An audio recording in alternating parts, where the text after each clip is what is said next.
Welcome to Western Civ 1. This is Dr. Young. Today we're going to look at the political events of late antiquity, the fragmentation of the Western Roman Empire, and the continuation of the empire in the East. This period has long been known as the period of the fall of Rome. I want to challenge that or take issue with that characterization today and try to see this from a slightly different perspective. This whole notion of fall goes back to the Renaissance period when, in the 16th century or so, when intellectuals admired very much the work of antiquity, saw themselves as the true heirs of the classical tradition, and looked at the period that came between antiquity and the Renaissance, and saw that as dark and uninviting and benighted, as stagnant. Now that view has been challenged for more than a century by at least some scholars, historians really don't speak anymore about the fall of Rome.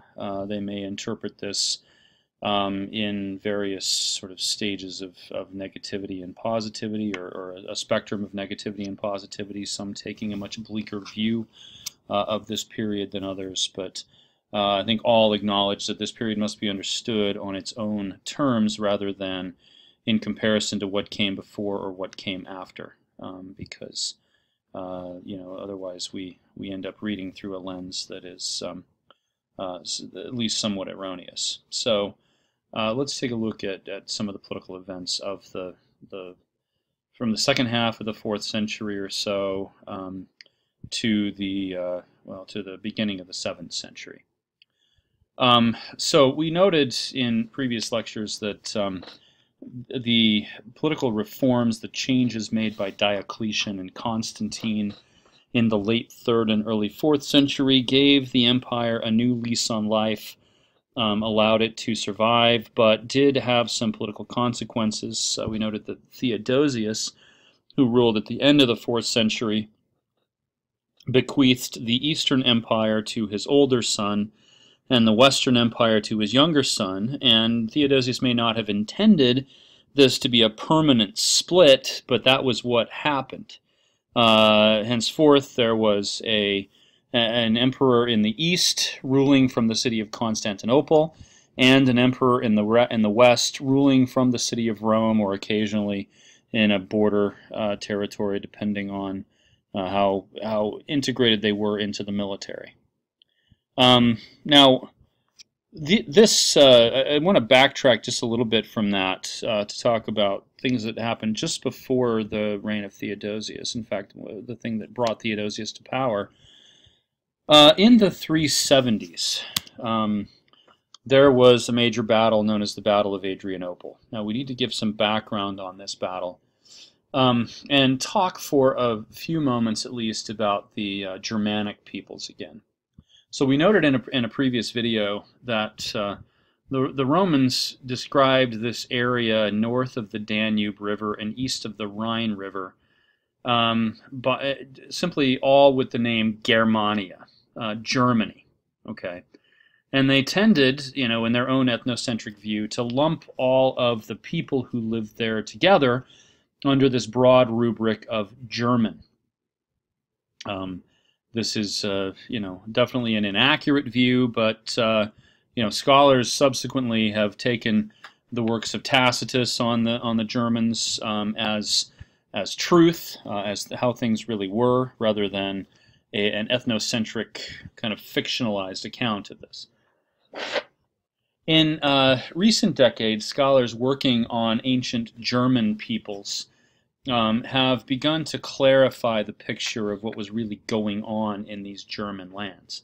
And what we find there is that most people were subsistence farmers who lived in, small villages probably. The heads of their villages would be the war chieftains, the protectors of the village. If conflict necessitated it, the war chieftain would lead the the farmers who were capable of fighting into battle against whatever foe they were facing. If there was an especially acute crisis, then these small bands of warriors would unite together under the leadership of some greater leader, and but those instances were relatively few and far between in antiquity. Moreover, they were impermanent things. And so, the names that have come down to us from Roman sources of these peoples in the 4th century do not necessarily indicate identities that were around for a really long time. These were fluid and impermanent, and people could shift their identities and their allegiances very rapidly. And so names like the Franks and the Vandals and the Ostrogoths and the Visigoths were probably relatively recent and quite fluid designations. This is shown with the name Alemanni, which really just means all peoples, right? It's just this catch-all rubric. Now, so these names that we see up here corresponding with areas on this, what is now really quite an old map. These maps have been around for decades, used in history classrooms, are not, necessarily accurate in terms of like the real identities that people had over long periods of time. What seems to have happened in the 4th century, however, is that there was a crisis in the German-speaking lands that brought people to join together into larger groups than they normally did. This crisis was brought about by an incursion by a group of Central Asian nomads. Now, we've talked a little bit about nomads. Nomads are people who rely on animals, on pastoralism, on herding for the livelihood of their society. We mentioned that in the Middle East, for instance, there were camel-riding nomads. In sub-Saharan Africa, we find cattle nomads. And in Central Asia, really the lands to the east of the Black Sea, spreading across through the Caspian region, over essentially, there's a line of mountains that runs all the way here and culminates in the Himalayas over here in Asia. That is all called Central Asia. That's the region of Central Asia, north of the Middle East. And this area was populated largely by horse-riding nomads who were very skillful on horseback, really sort of spent their lives on horseback, and were very effective at fighting on horseback, and thus had an advantage over foot soldiers quite frequently.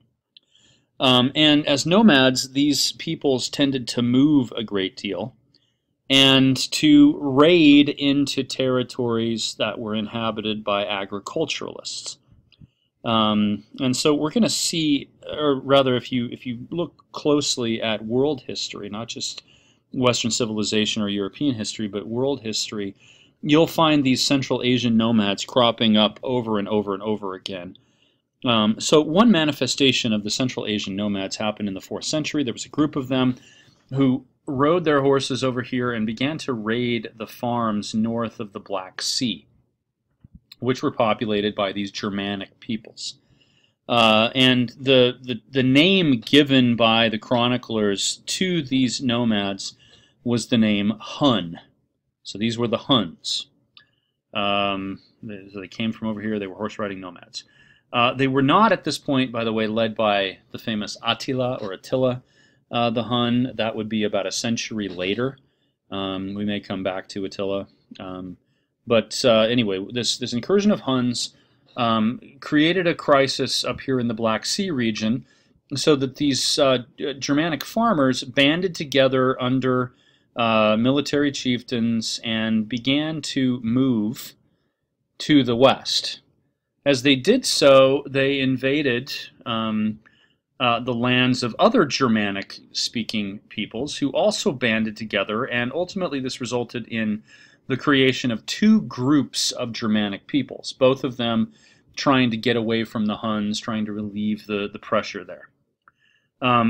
They are known as the Ostrogoths, or the Eastern Goths, and the Visigoths, or the Western Goths.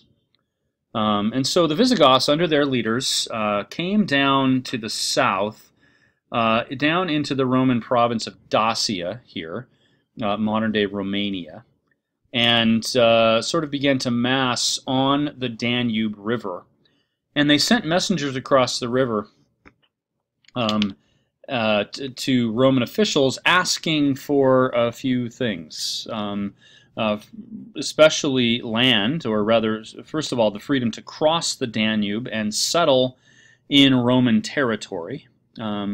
Their chieftains also demanded land so that they could regain their livelihoods as farmers. And many of them offered, because they knew that this had been the case frequently before, they offered to fight in the Roman army.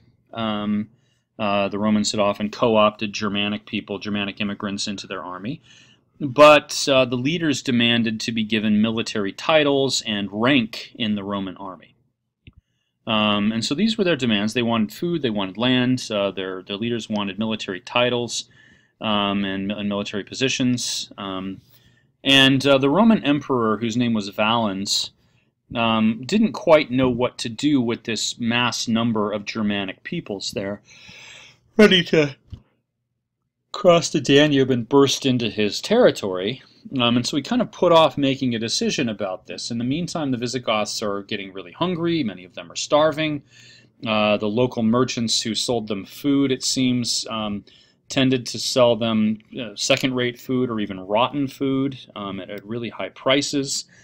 And so finally the Visigoths just got completely fed up with the whole situation and decided of their own accord to cross the Danube and begin to invade Roman territory. They started to raid towns and villages and to steal food supplies, obviously because they were desperate. They were, they really needed to feed their own people.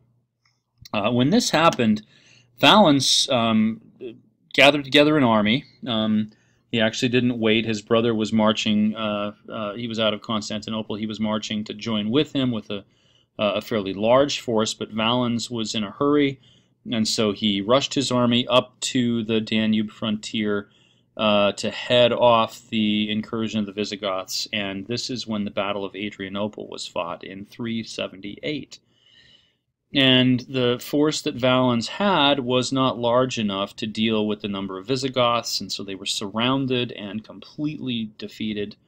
Valens himself was killed in the battle, and this meant that Rome, not only lost a battle on their own soil, but they still had this problem with the Visigoths, and now they had lost their emperor. The one who took over for Valens was Theodosius. Theodosius actually did a pretty decent job handling the situation. He encouraged the Visigoths, rather than, they were headed straight for Constantinople, rather than go to Constantinople, to move down into Macedonia and down into Greece, where many of them settled. The Romans tried to find lands for them. He also began to encourage some of them to move to the west. Really, he's just trying to spread them through his empire. But the effect that this had was to... this whole situation had was to keep the Visigoths together as an entity, as a unit. They didn't really integrate like Germans had done before, at least not many of them. And so move on a generation. Theodosius was working hard at all of this. The Huns are still sort of marauding back and forth through these German lands, and these other Germanic peoples are getting desperate, and some of them, with the weakness of the political leadership, began to, kind of break of their own accord into the western parts of the empire. This group called the Vandals was moving through this gap between the Rhine and the Danube, up here in the Alps, down into southern Gaul, and ultimately into Iberia. And so all of this is a crisis. And Theodosius's younger son, Honorius, who was the Western emperor, was not as effective as his father had been at dealing with the Visigothic threat. He did turn most of his military affairs over to an important official named Stilicho, who was of Germanic or partial Germanic origin, and thus he was held and some suspicion by the elite Romans who Valens hung out with, by the senators and others.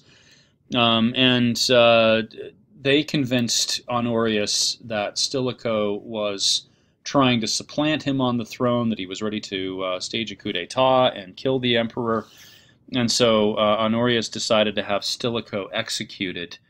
And this took away the only capable commander that he had, right as the Visigoths were making big demands of the Western Emperor. And as a result of this, in the year 410, an alliance of Visigoths under a leader named Alaric, kind of burst into Italy, crossed the Rubicon River up here, or the Arno River, and came down and sacked the city of Rome. Burst into the city, stole whatever they could, put to the torch a lot of the buildings in the city. This has been kind of heavily romanticized. It wasn't as bad as all that sounds. The Visigoths, for one, were Christian at this point. They had been converted by Arian missionaries who had gone to the peoples north of the Danube. And so they respected Rome as a great Christian city. They didn't touch any of the churches. They really only raided the apartments and houses of the wealthy in the city. And they only stayed in the city for 3 days. What the Visigoths really wanted was good farmland. And they had heard that the best farmland was down here in North Africa. And so after touching up the city of Rome, Alaric marched his army down here to the end of Italy, end of the Italian peninsula. They got to the water and realized that they didn't really know how to sail. And so they had to turn around and go back up the peninsula, ultimately ending up here in southern Gaul, crossing the Alps and ending up in southern Gaul, and eventually crossing the Pyrenees and pushing the Vandals, who had made their way down to Iberia at this point, across the Strait of Gibraltar into North Africa. Now, a lot is happening at this point, right? The Visigoths were not the only ones on the move. There were lots of other groups. In the middle of the 5th century, Attila, the leader of the Huns, did take the Huns all over Western Europe, even down into Italy, and threatened Rome at one point. And the Western Emperor was incredibly weak, and so the Pope, according to Christian legend, marched himself out of the city and met with Attila and told him essentially that God would smite him if he attacked the city of Rome. And so Attila was sufficiently frightened by this. Attila was not a Christian, by the way, but and so much of this may be shrouded in legend, as I said. But Attila turned around and left Italy at that point. To show how impermanent the Huns were as a group, once Attila died in the 440s, they just completely ceased to exist. They assimilated into the local population. Some of them turned around and went back to Central Asia. There really was no permanence to the Huns, but they did create a great deal of disruption. Now, so we have Germanic peoples moving all over through the Western Empire. The Eastern Empire, for the most part, was able to keep a cohesive structure. The emperors ruling in Constantinople did a pretty good job holding things together and defending their borders. But the Western Empire ended up being subjected to, to a lot of attacks by these Germanic peoples, such that by the early 6th century, the map began to look like this. We can see here that the Visigoths have set up a kingdom down here in Iberia and southern Gaul. The Franks have established a kingdom up here in the northern part of Gaul and across the Rhine River up here into the Low Countries and parts of Germany. There are two groups called the Angles and the Saxons crossed the English Channel. These were the least Romanized of all the Germans, by the way. They were not yet converted to Christianity. They sailed and attacked Roman Britannia, and ultimately ended up setting up several small kingdoms there in what is now England and Wales. So we've got quite a few of these, right?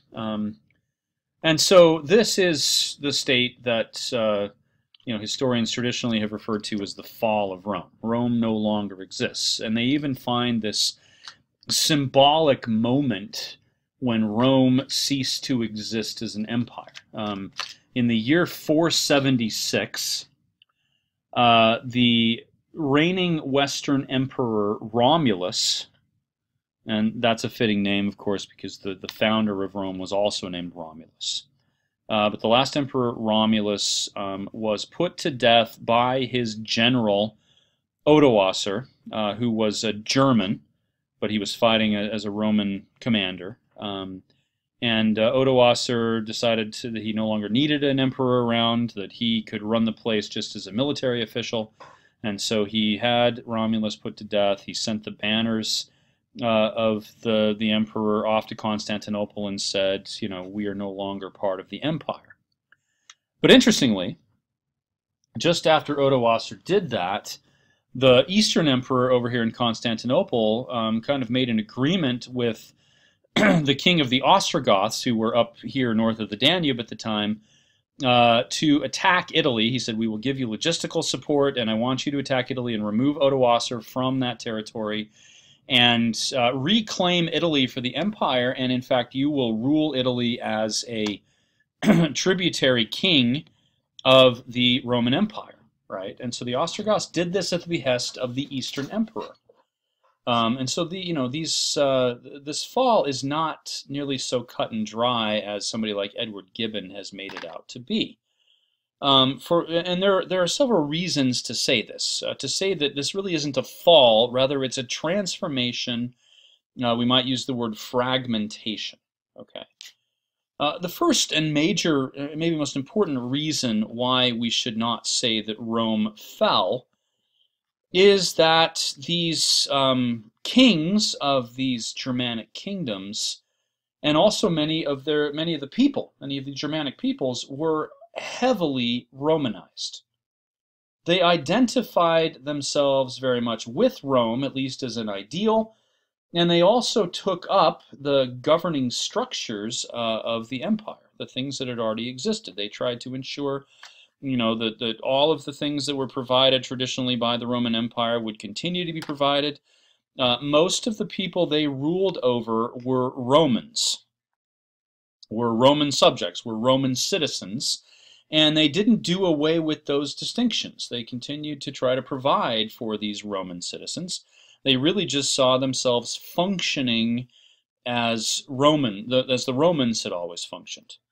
And sort of the further down along the Mediterranean here that you go, the more Romanized the people were. But even the Franks up here were really quite Romanized in their outlooks, in their perspective on things, in the way that they ruled. Once we get up to the Anglo-Saxons, then I think it's probably somewhat less in terms of Romanization. A second reason that well, actually, let me pause for a second and give you a good example of this, or a couple of examples actually, of the Romanized nature of these Germanic kings. The most important early king of the Franks was a guy named Clovis. And if I had had set up a bullet list here, Clovis would definitely be on there. This is somebody you want to write down. Take note of. Clovis ruled over the Frankish kingdom around the year 500, and was really the one who unified this whole kingdom under a single banner. He was the founder of the so-called Merovingian dynasty of Frankish kings that we will have something more to say about later. But Clovis was a very Romanized Frank. He did a number of things to demonstrate how committed he was to this ideal of Rome. For one, he converted to Christianity. He was the first of the Frankish kings to do so.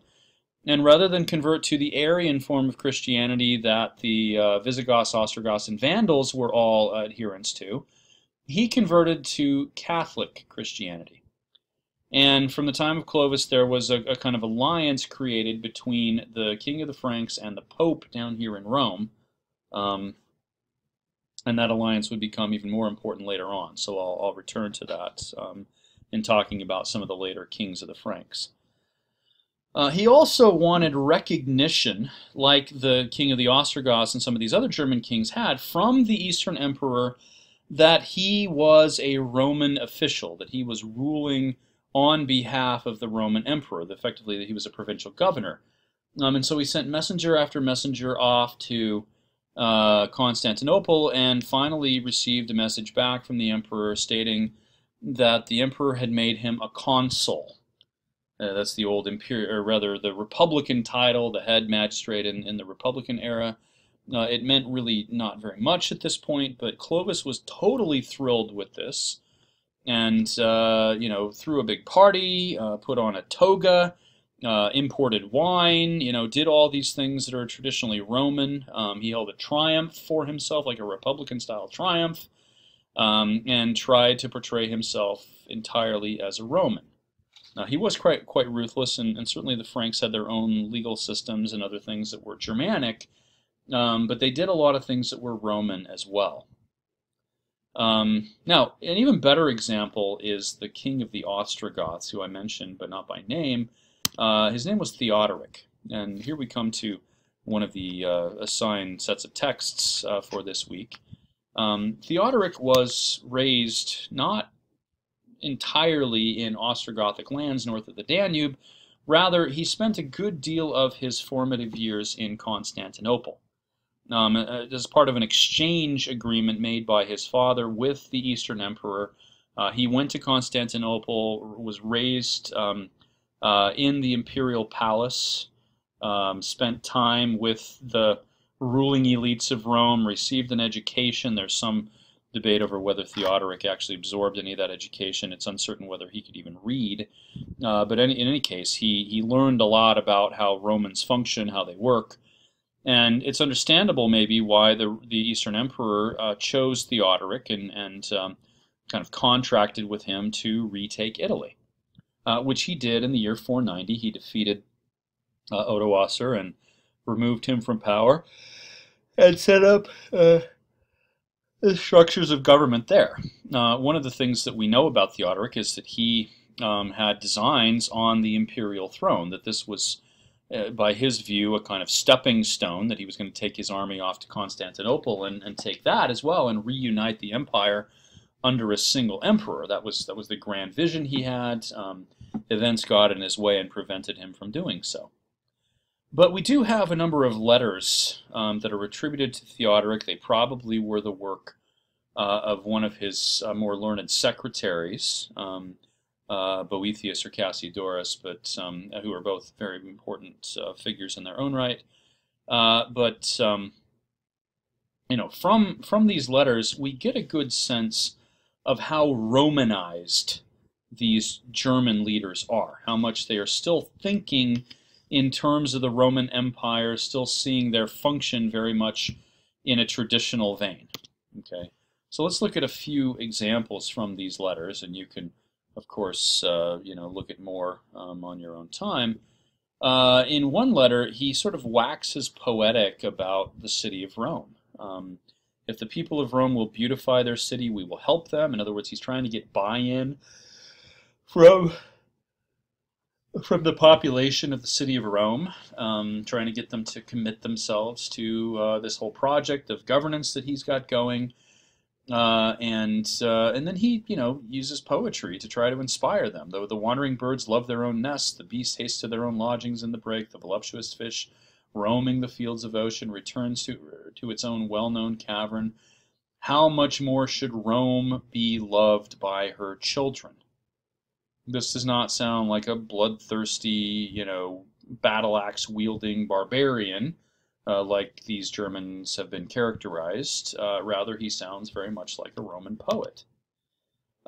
He's trying to deal with the food supply, which is one of the major challenges that these German kings had, given the disruption and fragmentation to the west. It's expensive to supply a large city like Rome or some of the other cities in Italy. And so he says it should be only the surplus of the crops of any province beyond what is needed for the supply of its own wants. It should be exported. In other words, if we grow crops in Italy, we need to keep them in Italy, because if we export for personal profit, then we're not going to have enough food to feed the population.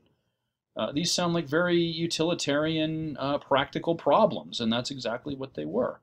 So he puts into place people to make sure that the public providers, that is, officials of the government, have seen to the food supply before they can, sort of turn it into the hands of private enterprise. This one's a really good example of the Romanized nature of Theodoric. He's writing here to somebody he appointed as a provincial governor to govern over the northeastern part of his kingdom in this land called Pannonia, which corresponds, by the way, today with modern Austria. But he says, "We are sending you with the dignity of the illustrious belt to Pannonia Sirmiensis." And then he says, this is an old habitation of the Goths. The Goths have lived up there for a long time. And what he's really trying to do is set up a historical relationship between the Goths and the Romans. He's saying, and this is all revisionist history, this isn't necessarily how things really were historically, but he says in the next sentence, "Let that province be induced to welcome her old defenders, even as she used gladly to obey our ancestors."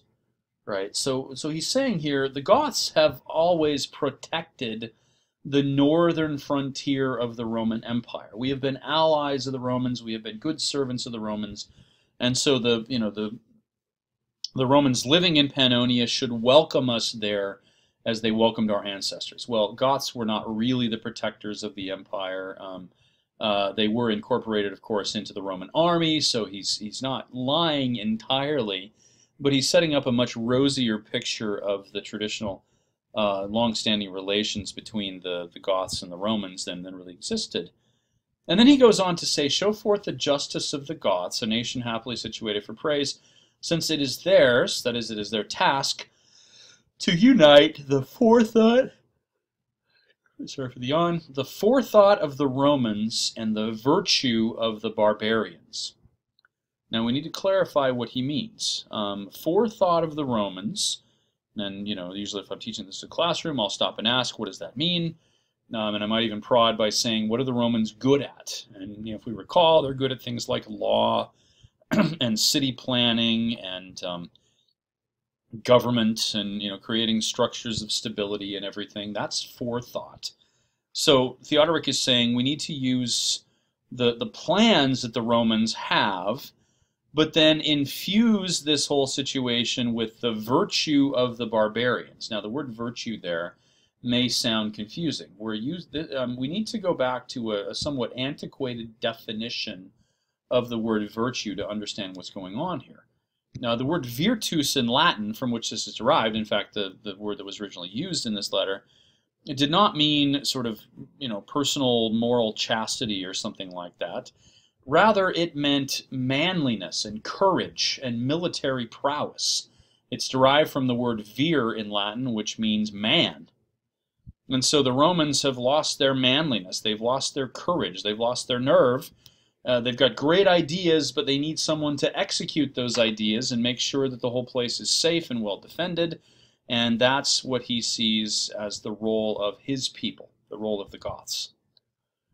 Now, this does not, again, sound like the very romantic versions we have of these, bloodthirsty barbarians breaking into the Roman Empire in hordes and sacking and pillaging everything in sight. That's not at all what's going on here.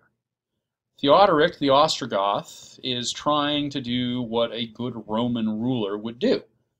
Keep people happy, make sure they have a food supply and public works and other things that maintain stability, make sure that his territory is not only provided for but well defended, and all of that, right? These texts give us a very different view, perhaps, than we may have grown accustomed to believing about this period of time. Now, the final reason why we should say that Rome did not fail. So we've got Rome remains an ideal in people's minds, and they're still invested in this whole idea of Rome. The Germanic leaders are highly Romanized and continue to operate in very Roman ways, like Theodoric did.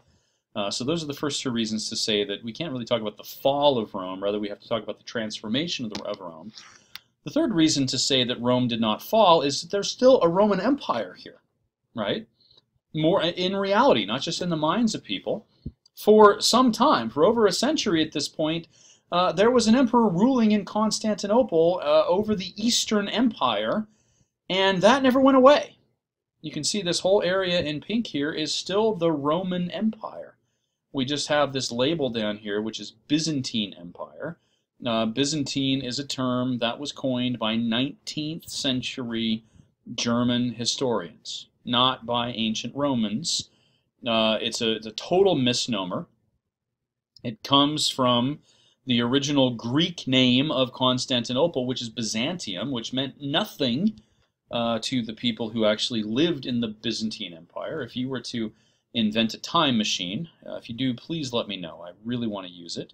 But if you were to invent a time machine and go back to the 6th century and visit Constantinople or some place in Asia Minor or in Thrace or in Greece or someplace like that, and ask them what it felt like or what it was like to live in the Byzantine Empire, they would have no idea what you were talking about. This was still the Roman Empire. In fact, for centuries more, all the way, at least in some form, until 1453, when the Turks finally took the city of Constantinople, there was a political entity here lasting in unbroken form from the ancient empire. There was still an emperor in Constantinople. There were still the structures of empire. Many of the amenities that ancient Rome had provided, all of those things were in place for many, many centuries.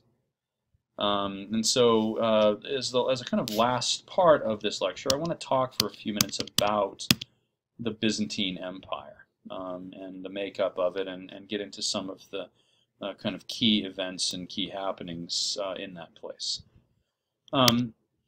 So first of all, Constantinople surpassed Rome as the most important and largest city in the Mediterranean world, really in all of the Western world at this point. Rome, due to the disruption of the food supply, because the Vandals took control of North Africa, and the Vandals were also quite Romanized, but they didn't always, because they were sometimes at war with other German peoples, they didn't always send food off to Italy. They didn't, make that sort of arrangement, and much of Rome, the city of Rome, had been highly dependent on the food supply coming from North Africa. When that was cut off, there simply was not enough food to feed the huge population of Rome, and the city depopulated rapidly. By the end of the 6th century, the city of Rome, which had probably more than 1 million people in the 2nd century, was down to probably less than 10,000. Now, if you can imagine a ghost town like that with all of these buildings and monuments and temples and things like that left over from when Rome was a huge metropolis, it must have been quite stark to live in a place like that. Lots of empty buildings, lots of ghosts around, so to speak, right? But Constantinople grew and grew exponentially with a good deal of support and encouragement and expenditure by the emperors. It became this truly grand city all through the Middle Ages. It was the largest city in what we now call Europe, and even into the modern period, it was still one of the most important cities in the world. It's still quite an impressive sight. I haven't been there, but I have many friends who travel there frequently. So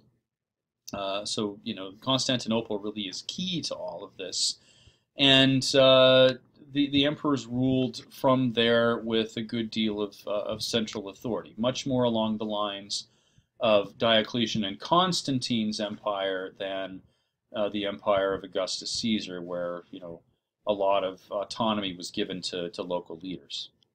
The most important emperor of the early Byzantine Empire, the 6th century that is, was the Emperor Justinian. And so I want to go through a few of his accomplishments here, because he's a tremendously important person from this period, easily, after Constantine at least, the most important of the Roman emperors, and one of the most important in all of the history of Rome.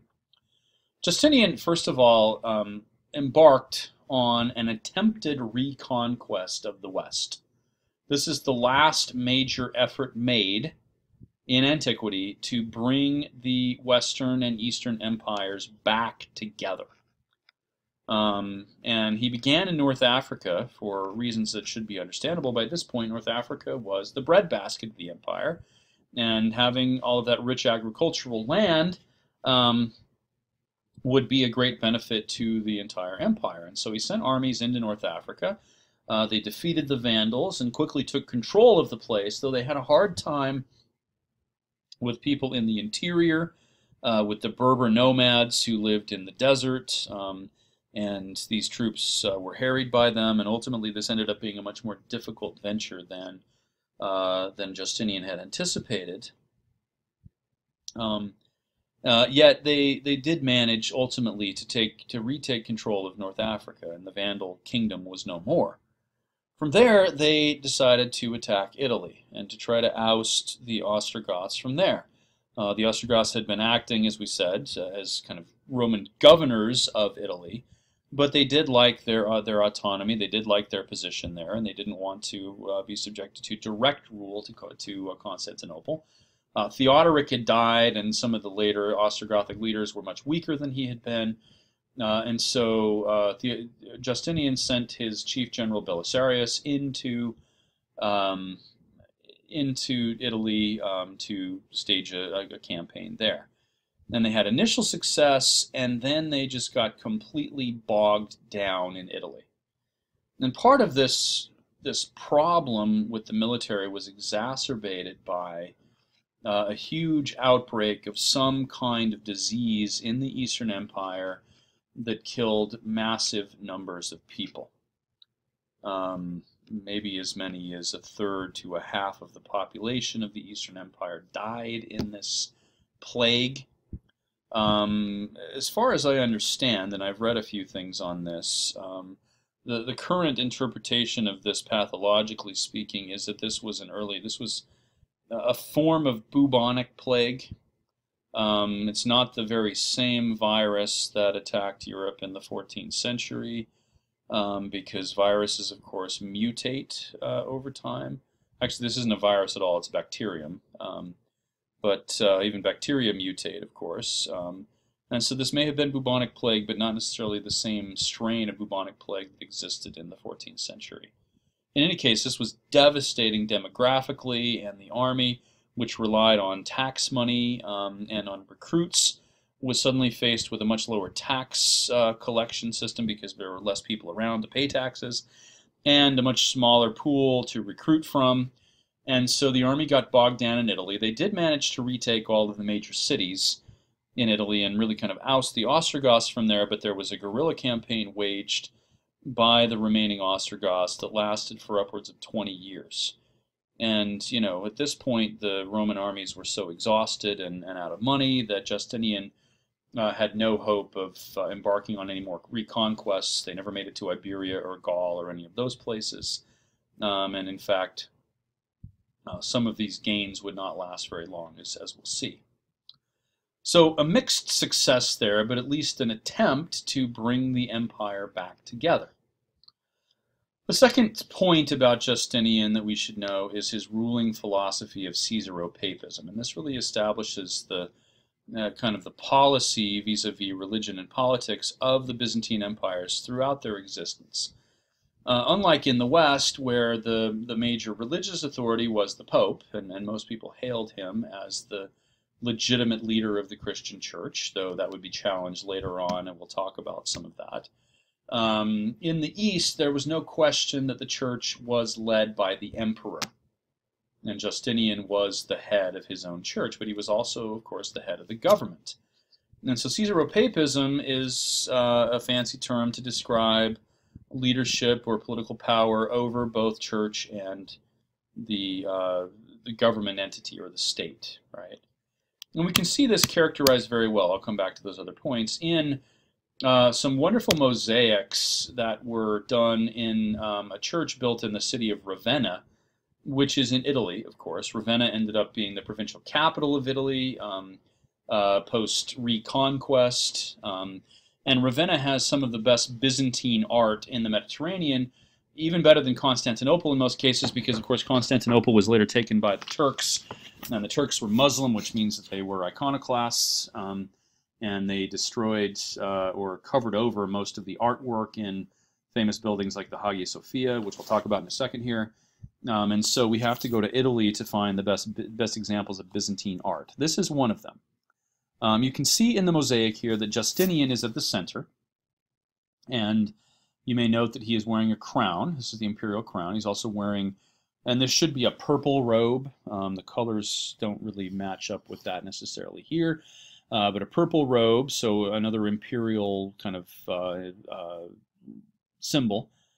But he also has a halo, right, which indicates that he is sacred, that he is saintly, that he has the support of heaven, so to speak, right? He is flanked on one side by soldiers and government officials. These guys with the, holding the looks like a towel or something like that in their right arms, and they have this clasp up here on the shoulder. Even the guy over here, these are government officials. And then on his left, on our right, we see the Bishop of Ravenna, whose name is Maximianus. He's the only one labeled because he was the one who commissioned this mosaic. And a couple of other churchmen. You can tell by the tonsure up here, the good Roman tonsure, the shaving of the top of the head. This guy's holding probably a book of scripture, maybe a book of the Gospels. And this guy is holding an incense burner, right? Maximianus himself is holding a cross. What Justinian is holding is the most important, though. And you may not be able to quite tell what this is, but this is the bowl or the plate that the sacramental bread was served on.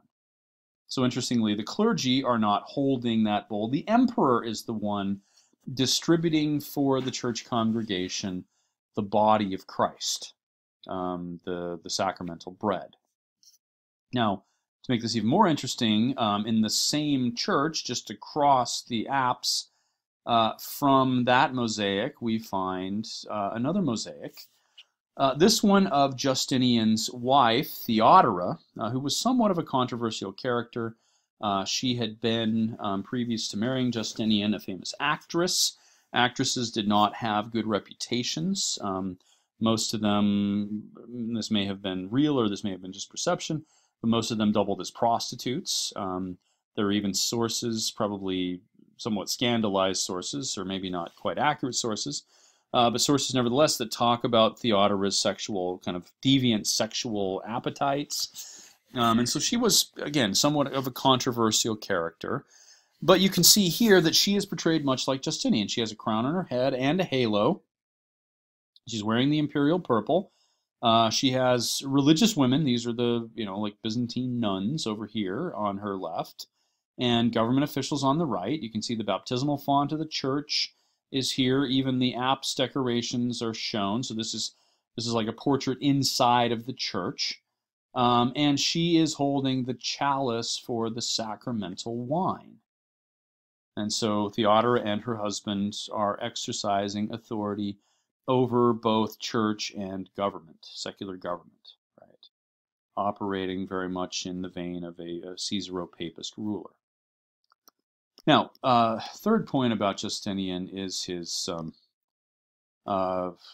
contribution to architectural history by building one of the most famous buildings in the history of Western civilization. This came about because the city of Constantinople was rocked by massive riots early in Justinian's reign. There was a controversy. Actually, it started in the chariot racing arena. Big sports fans, passionate sports fans. There was a rumor that the emperor was supporting one team of chariot racers over another. This would be like, if the president was supporting the Yankees over the Red Sox or something like that, and the whole city of Boston would go insane, in their loathing of the president or whatever. In any case, this was, really passionate people there in the chariot racing arena.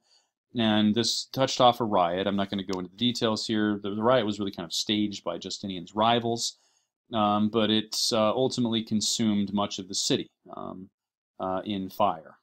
So passionate sports fans can get really riled up and end up destroying their city. That's what happened in 532 in Constantinople. So Justinian had the opportunity to rebuild the city. He managed to quell the riot and regain his power. And then he set about this massive rebuilding project. And the centerpiece of this was the famous church called the Hagia Sophia. Hagia Sophia means holy wisdom. And so this church is named not after a specific saint, but rather after the concept of wisdom. This is an intellectual person's building. This is a thinking man's building, so to speak. Because Justinian wanted something original. He wanted something that was out of the ordinary. He didn't want the standard old basilica that most churches were built in, the format that most churches were built in. He wanted something different. So rather than hire traditional architects, he hired a couple of mathematicians and told them to infuse this grand church in Constantinople with intellectual and mathematical and philosophical principles.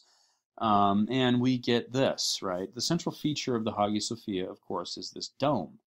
Massive dome at the top. This is actually the second dome that was added because the first one was even bigger, and it was too big. It collapsed a few years after it was built. There's a bank of windows that runs around the bottom of the dome, which, and the effect for the observer inside is that when it's bright and sunny outside, if you go in and look up at the dome, there's light streaming through these windows, and it looks like the dome is floating. This is a building that is both square and round. These mathematicians are trying to bring together the two basic geometric shapes, the square in the basilica format. Basilica has a raised central aisle and smaller, shorter side aisles, and so you can see that. Sorry, I accidentally hit the advance button there. So you can see that in this building, right?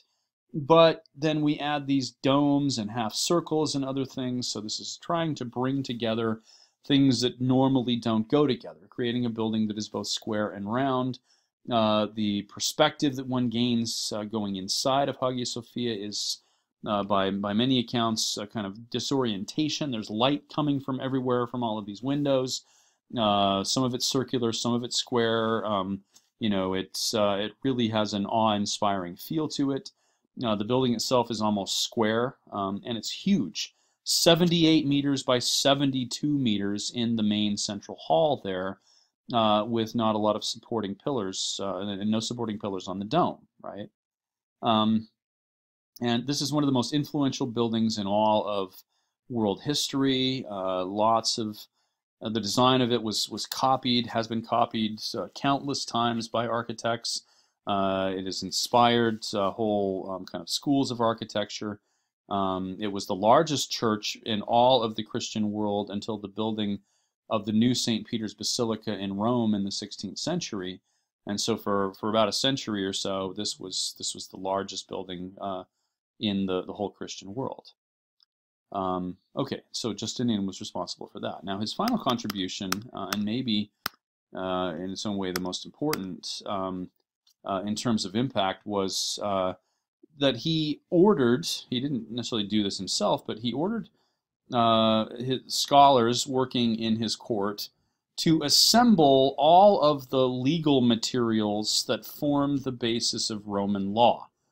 Decrees of emperors going back many centuries, decisions made by Roman courts, writings of Roman legal scholars, and all of these things were compiled into this massive compendium known as the Corpus Juris Civilis.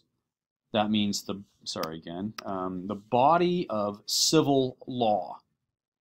And this text, apart from the Bible, is probably the most influential text in all of Western civilization. It would come to form the basis not only of the law of the Byzantine Empire, but it also diffused its way to the West. And by the 11th century, this text was being studied in schools in Italy, and the graduates of those schools would go on to be advisors to all of the kingdoms of Western Europe that were growing up in that period. And these kingdoms ended up forming their legal systems on the basis of the Corpus Juris Civilis. And that extends all the way to the present. The legal systems of most of the countries of Europe are very much based on Roman law as found in the CJC. The exceptions to that would be England and countries that derive from England, including the United States, which rely very much on Germanic, Anglo-Saxon common law, but they also have some elements of Roman law in them. And so, even in England and the U.S., there's still a good amount of Roman law. We still owe a huge debt to the Corpus Juris Civilis. So that's a tremendously important contribution. Now, Justinian was a very active emperor. It should be obvious at this point. He did a lot. He was involved in a lot of different projects. And he may have overextended. He ruled for almost 40 years, from 527 to 565. By the end of Justinian's reign, the Byzantine Empire was deeply in debt. It had sort of overextended itself. He might fittingly have said, like King Louis XV of France, "Après moi le déluge," after me comes the flood. Right? I have overspent. Justinian probably wouldn't say that. Actually, he seems to have been a big believer in everything he was doing. But later emperors found it difficult to maintain the high level of activity that Justinian had. And the empire was also beset by a number of threats. Most especially, if we go back to this map here, you can see that on the Eastern Empire you have the New Persian, or the Sasanian, the Sassanid Empire over here, that was threatening the eastern reaches of the Byzantine Empire. And these two great empires, ended up fighting it out repeatedly over the course of several centuries, and really kind of exhausting each other. And this all came to a head after the reign of Justinian. The Emperor Heraclius, who reigned from 610 to 641, his life is a kind of composite of that theme. He fought a number of wars against the Sassanids. Initially, the Sassanids were able to march their armies in and take many of the important cities of the eastern part of the Byzantine Empire, including the city of Jerusalem. They even stole some of the precious relics out of the Christian churches there. The Persians were Zoroastrian. They were not Christian, and so this was a symbolic strike against the god and the religion of these Western people. The god of the Romans. Heraclius then counterattacked and managed to take back all of those territories, and even march his armies deep into Persia and take over some of their sacred religious sites. And this ended up in a kind of stalemate and a settlement, and Heraclius returned after spending a lot of money. And it was right about that time that Muslim armies coming out of the Arabian Peninsula invaded the eastern part of the Byzantine Empire, invaded into Syria and into Egypt, and Heraclius and his empire were really kind of exhausted at that point. And he died just as Muslim armies were overrunning parts of the Byzantine territory. And this brought about a contraction of the empire. The empire did manage to survive, although it had to weather a lot of storms from these Muslim attacks, and it became far more came to emphasize far more the military over all other concerns. Most of the emperors after Heraclius were military men, and each of the provinces was governed not by a civilian governor, but rather by military officials. And so there was a kind of wide militarization of all of Byzantine society, and that would remain much the case for the next several centuries. The bureaucracy, the apparatus of government shrunk a great deal, and the Roman Empire underwent this key transformation that allowed it to survive, but compromised a lot of its heritage. So I'm going to stop there. That's the content for the week. And when we return, so the next week, we will begin to get into this period we call the Early Middle Ages, where there are different groups sort of dealing with the legacy of antiquity. We're going to talk about the Muslims as one of the heirs to the Roman Empire. We've already talked about the Byzantine Empire. We'll keep an eye on them. but we will devote most of our attention to what was happening in Western Europe during this fascinating period that we call the Middle Ages. All right, thanks.